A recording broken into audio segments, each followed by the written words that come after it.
Reporting live. Reporting live. Reporting live. Reporting live on mental health. People with trauma have dysregulation kind of ingrained into their DNA after those experiences, and then the rest of the world doesn't know how to respond. Jennifer Stoll, reporting live on mental health. So my name's Jennifer Stoll, and I'm a therapist. I'm still working toward full licensure, but I work a lot with teens, with young adults, with anxiety, emotional regulation issues, self-esteem issues, that sort of thing. When we first talked, I described the experiences that some journalists come across in their time in the field, and that often does lead to anxiety and trauma.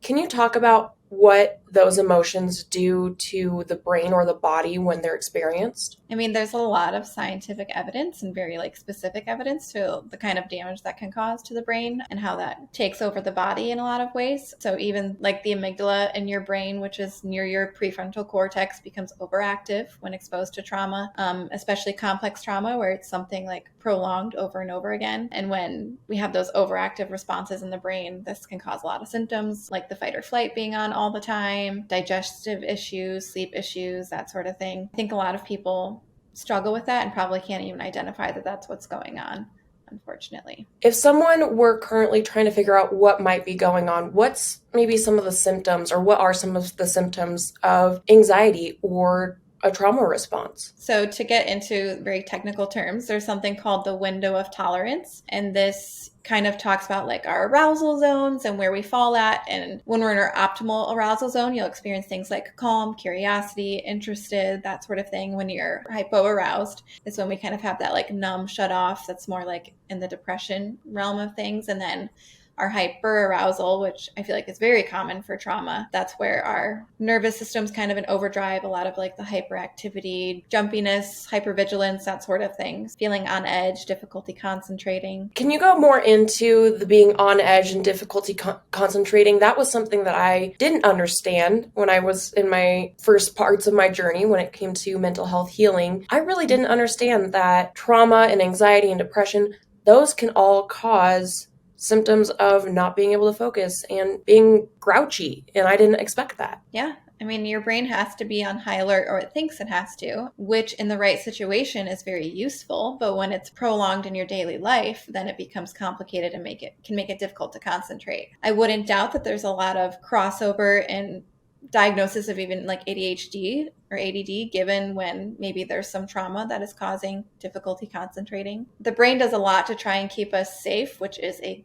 good system in itself, but it is also flawed, unfortunately. Can you talk about how it's flawed beyond difficulty concentrating and irritability? So I always give this analogy with my clients. Like if you go out, you see someone run a red light and they get hurt, then you have a very productive association made, like don't run red lights, you get hurt, that keeps you safe. It's very important. But if you go out and some guy with a green shirt says something really horrible to you and your brain picks up on the detail of his shirt color, and then all of a sudden you are triggered by that shirt color all the time, it becomes very counterproductive. And especially, I think this is why complex PTSD is becoming more popular. PTSD is basically focused on singular events, and we can get triggered by the details involved in that event.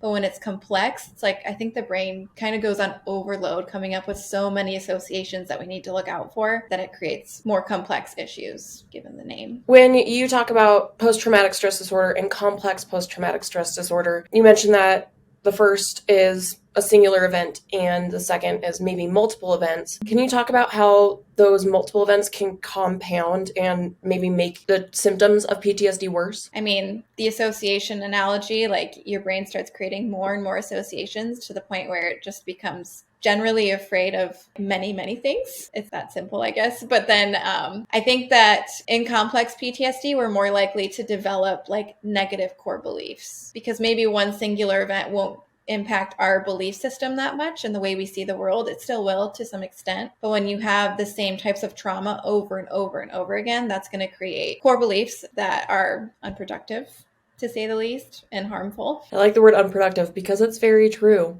Yeah. Now, you talk about accelerated resolution therapy in your work.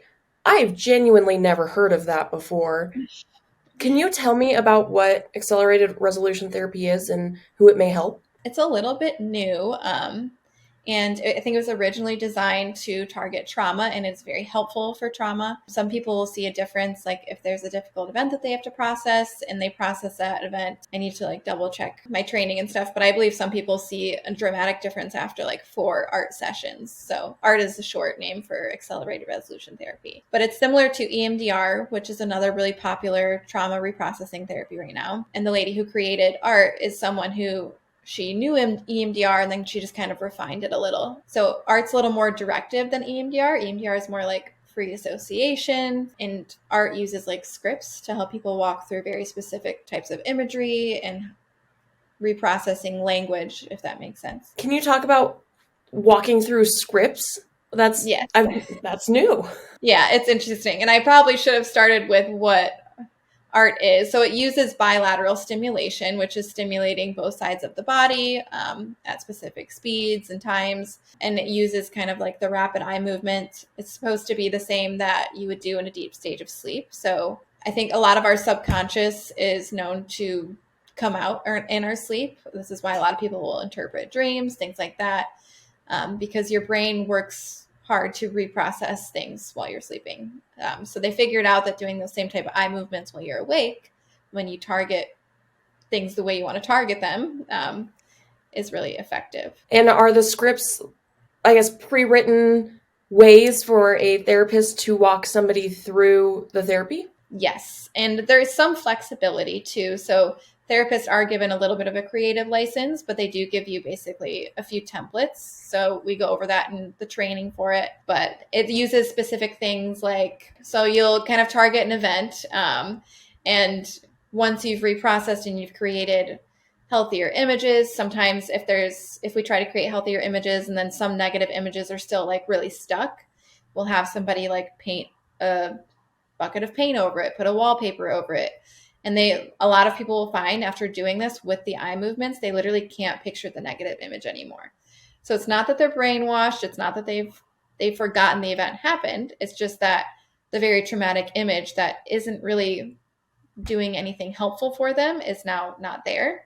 And then once we kind of walk through some of those processes, there's things like there's like a bridge scene that you can do with clients where it's like we're going from this side of the bridge where you're experiencing all these symptoms then to the new side of the bridge. And a lot of people will find, and obviously it's more detailed than what I'm saying, but a lot of people will find after that, it's like they really feel like they're just in a new place.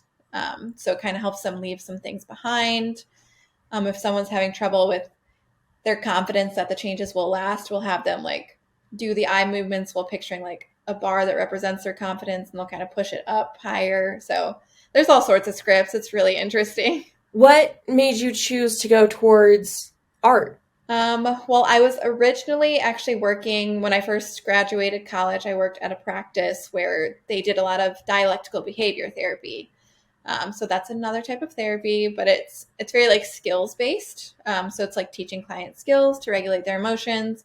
And it's known to target people with borderline personality disorder. So borderline personality disorder is basically just characterized by a lot of impulsivity, emotional regulation issues, like very high intensity emotions, the tendency to see things in extremes, like in their thoughts, maybe they'll idealize people or see them as very low on the scale. They'll go back and forth pretty rapidly. So that type of therapy is helpful for that. And then a lot of people, when studying borderline personality disorder, have found that it's usually caused by trauma, like most diagnoses, I feel, but especially BPD. I had no idea. Why is it that trauma would maybe result in BPD? I think a lot of it goes back to maybe like the negative core beliefs too. I think a lot of people with trauma have dysregulation kind of ingrained into their DNA after those experiences. And then the rest of the world doesn't know how to respond to that. They don't understand why those people are having that kind of dysregulation. So a lot of people with BPD, their emotions get invalidated very often, which then can cause a lot of like self-loathing. They feel bad about themselves, that sort of thing. So it's all very interconnected. When someone first comes to your practice, what do you do in order to help them identify maybe what are the basis issues or causes of their anxiety or of their trauma, or is that all done through art? I certainly learn more the longer I'm working with clients. Like I have clients that I've had for 3 months and all of a sudden I'm like, whoa, I didn't know about this experience. You know what I mean? But a lot of times in the intake, we'll go over their childhood history, just what they're experiencing in that moment, what their history of symptoms is, when they started, kind of the way they see the world, that kind of thing. So I go over a lot of that in the intake appointment, and I can usually target specific events that are causing what's happening. So, in the view of journalism, where an individual may be encountering trauma on a weekly basis, if not a daily basis, if they don't know where to turn to find help, what suggestions do you have? There's very basic resources like Psychology Today is a really good website. They usually list off local therapists in the area. BetterHelp is always an option. I know that some people don't benefit as much from video sessions as in person, but if someone's on a tighter budget, that's something that they can try, or you know what I mean, if they want the flexibility of video sessions. I just highly recommend that they try. Find someone who's certified in a few different types of therapies, maybe art, maybe EMDR. People who are trauma informed will often say that on their websites. That's really helpful, I think. Can you explain what trauma informed means? That's a great question. I don't put that label on my website because I haven't done specific certifications to call myself trauma informed. But I do know that those clinicians are very aware of all the effects of trauma, and they have the certification to show that they've learned about that. So you talk a lot about anxiety in the work that you do and those that you treat. How can you help someone, or what can somebody look out for when it comes to figuring out if they have anxiety? That was a challenge for me. I didn't know I had anxiety until I was diagnosed with CPTSD, and they were like, hey, by the way, did you know you had anxiety too? And I was like, no. For someone that might be trying to figure out if they have anxiety or are experiencing symptoms but don't know it, what would you talk to them about when it comes to maybe regulating anxiety or even just figuring it out that it is anxiety? I think there's a lot of things that point to anxiety. Some of the very obvious things are body sensations. So if you find that you have like sweaty palms or an increased heart rate at random times, then you may be struggling with anxiety. Things like racing thoughts, insomnia. I think a lot of things that people don't realize are caused by anxiety, like procrastination. So if you have trouble, if you put off things that you need to get done, a lot of times that can be caused by those negative core beliefs, fear of failure, fear of consequences. You know what I mean? So a lot of that can be caused by anxiety. But yeah, I would look out for racing thoughts, body sensations. Avoidance is a really big one. Procrastination and avoidance are very similar. With anxiety, how does you say that it causes racing thoughts? How does it affect the brain, especially when it comes to work? I mean, in a lot of ways, I think that when our brain is in that fight or flight, when our amygdala is hyperactive, we're getting ready to defend against an attack or run away from an attack. A lot of people are aware now of what fight or flight means, but a lot of our necessary bodily functions kind of shut down when we're in that state because it's not seen as necessary in that moment. But if you do that, if your brain's in that place over an extended period of time, obviously eventually like you're going to need to digest your food. You're going to need to sit down and learn something, but your brain's, when it's in fight or flight, it's not prioritizing those things.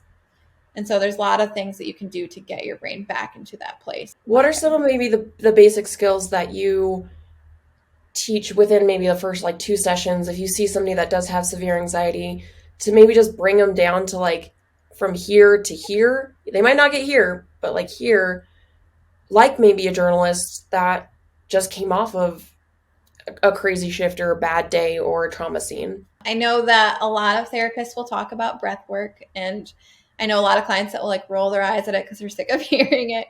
But I think once you know the science behind it, it makes it more motivating. So I actually did this in one of my trainings a long time ago, but the lady who trained me talked about how when you breathe in, it activates your sympathetic nervous system, which is the one that you need when you need to get something done or when you're in that fight or flight kind of. And then whenever you breathe out, it activates that parasympathetic nervous system, which is what you need to relax, digest your food, concentrate, like take a breather. So I always tell people, I'm like, if you don't want to do the square breathing or, all the other breathing exercises that you can do, simply breathe in, like make sure you feel it in your chest and your belly and feel it go deep down, but then breathe out longer than you breathe in. So that parasympathetic nervous system gets activated. And once they know the science behind that, I think you can actually feel your body like calm down with every out breath, which is really an exciting feeling. I actually didn't know that. I'm one of those clients that rolled their eyes at the idea of breath work. I'm not going to lie. So you say the sympathetic nervous system is the one that helps you get stuff done. Parasympathetic is what helps you calm down. I truly don't know a whole lot about them. For somebody that's maybe hearing this for the first time, can you kind of explain the differences a little bit more? I may not have all of my facts right, to be perfectly honest. I just know the sympathetic nervous system. I think it's what we need to like deal with an emergency kind of thing. So I think in that case, it's when we're more prioritized, like our muscles tense, we get ready to fight. The things that we need to do when we're calmed down, again, are not a priority. So you might find that you have like a stomach upset because your body's not really concerned with trying to digest your food. And it's difficult to relax your muscles, which you do need in order to probably sit down and concentrate. Because if your muscles are tense, that's what your mind's going to be on. But that parasympathetic nervous system, it's also sometimes called the rest digest nervous system because it allows us to sleep, it allows us to eat our food, it allows us, I remember doing actually one of my own art sessions when I was in a very stressful place in my life dealing with something. And then I did some reprocessing and I was sitting there with my supervisor at the time and my stomach started growling and she's like, that's a good sign. If you're hungry, that means you're not in fight or flight. Like, that's really cool to know, like, if you are actually hungry, you're coming out of that fight or flight situation. Yes. And it doesn't mean you're not experiencing any stress, but you're definitely in a better place. Interesting. For somebody that maybe has no idea what type of therapy works best for them or may work best for them, what suggestions do you have? Go see somebody, go see a professional, and then ask for recommendations. If you feel like you are seeing a therapist and maybe it's not a good fit or their trainings or specialties aren't the right thing for you, ask for other recommendations. Most therapists will be open to referring you to the appropriate places or helping you work through what's going on and what other types of therapy might be helpful. But yeah, definitely seek out professional help. Or if you even need to do a consult call, most therapists offer free consultation calls where they can go over some of those things with you. In looking at the work that you've done and that you continue to do, what has been the most impactful thing that you've learned about mental health or how to treat mental health? There's so many good things. I mean, you can say them all. I'm not going to stop you.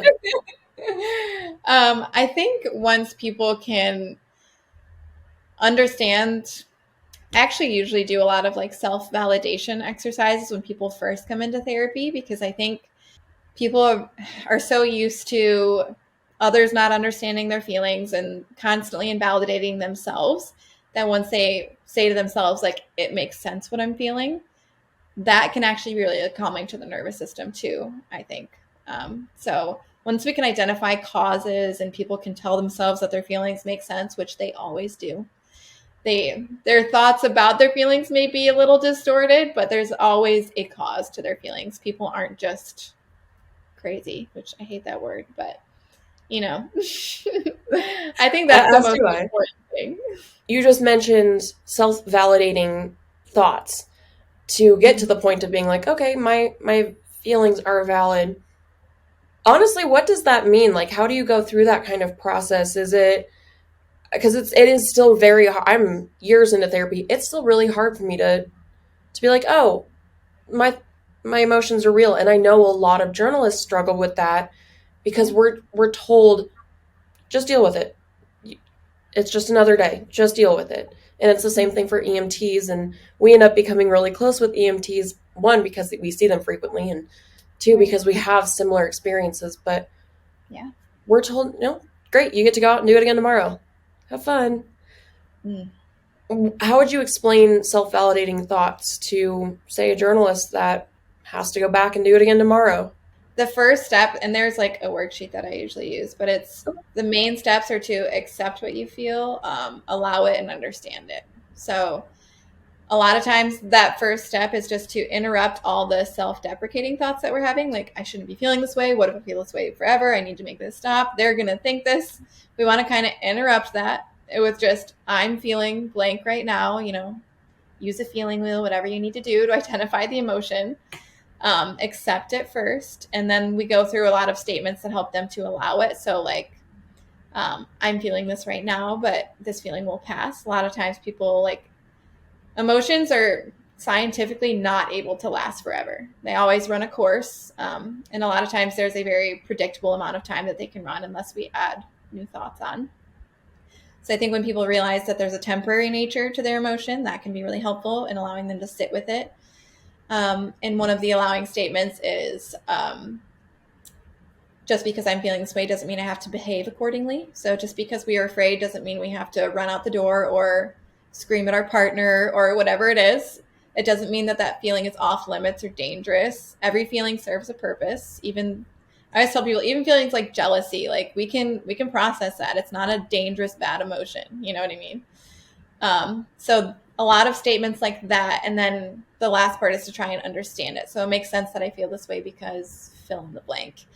And a lot of times people will need to kind of check a few boxes to figure out what's going on. Maybe there's something chemically going on. Maybe, I tell people, like, track your hormones, things like that. Did someone say something yesterday that reminded you of an event 3 years ago? So there's a lot of different categories that you can kind of look into to figure out what's going on. What is an emotion or a feeling wheel? Sorry, I'm like throwing so many words out there that I should. No, I love it. Like in my head, I have like a rainbow of like emotions, but I don't know if that's correct. It's very similar, and a lot of them use rainbow colors. So yeah, it's basically, Google it. You'll get like a million options, but it's basically like a circle with categories of emotions and then more specific names for branches off different categories. But it's just really helpful in identifying what's going on. That's extremely useful. I think a lot of times journalists we don't give ourselves credence in terms of what we're feeling or what we're processing or going through. And I genuinely never thought about, well, what is this feeling? The idea of identifying feelings didn't cross my mind. And I think that actually might be a very useful tool for a journalist to maybe come back from a trauma scene and be like, okay, what am I actually feeling? What can I actually identify in terms of, my current state?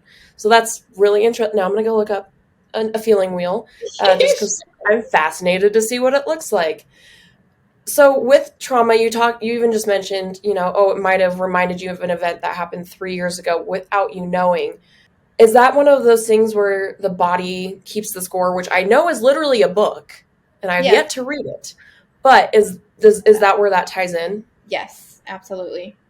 So I think a lot of times it can manifest in like body sensations. He has stories in that book. That's a great book. It's a little bit like, it feels long and drawn out sometimes, but it's always useful information that he's presenting.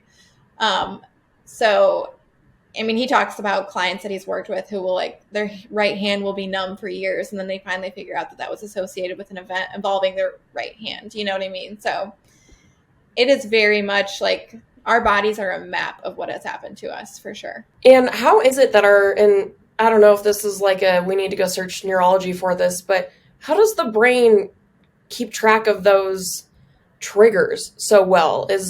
I mean, that's probably a big question, but I don't think of the triggers. I don't constantly remember them, but somehow, like you said, all of a sudden one thing happens and 3 years back, all of a sudden I'm there. What's the brain doing in those moments? I think the brain is creating neural pathways. I think that's probably the best explanation I can give.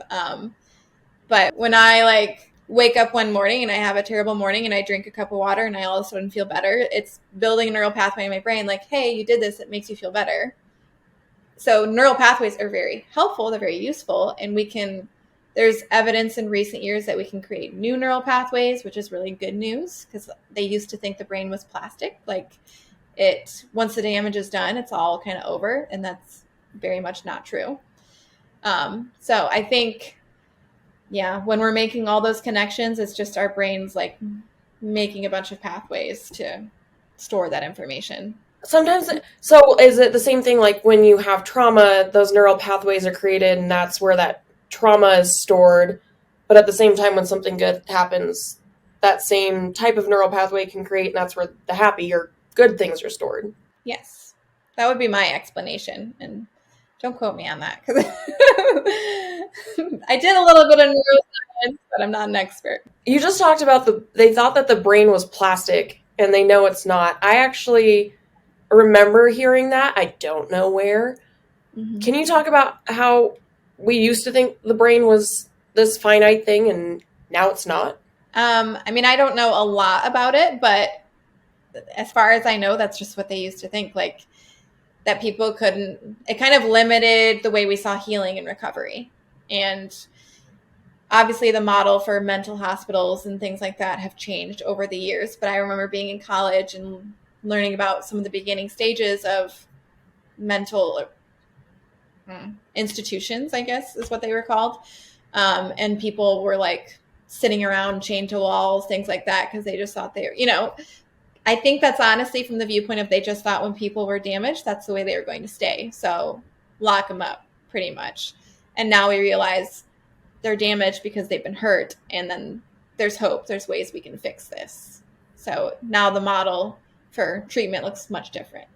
Can you talk about the stigma of mental health and why it needs to be eradicated? It's honestly, I try to balance that with we have so far to go and we've come so far. Because I think mental health is becoming much more a topic of conversation everywhere. If you go next door, like wherever you're living, and you talk about triggers, people are going to know what you're talking about, which is really good news. So it's becoming a relatable thing.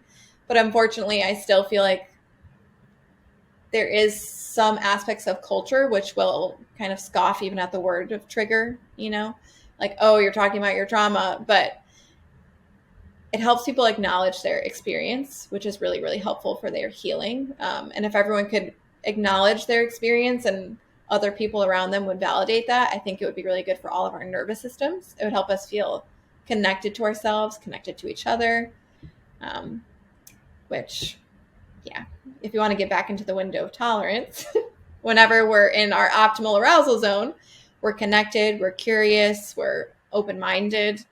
So I think it could help everyone get into their optimal arousal zone, which can help them learn. Is there anything that I didn't ask you that you think is important to share, whether it be about your expertise or mental health in general? Not that I can think of. I'm really glad that you're raising awareness in your specific profession. That's honestly one that I hadn't thought about because I've never really worked with someone who does that. And the stuff that you guys see all the time, I'm sure creates just a lot of beliefs in the way you see the world. I know I read a really good post recently from an Instagram therapist, and they said, your brain is not meant to take in every catastrophe around the world. Like if it's in our immediate environment and there's something we can do to help and we can provide some empathy, some emotional support, yes, it's helpful. But if you're sitting there taking in every single horrible event that happens around the world, it's going to make you think that the world is a dangerous place when the reality is there's actually a lot of safety. We just don't pay attention to it. So I respect what you do, and I'm really glad you're raising awareness to that.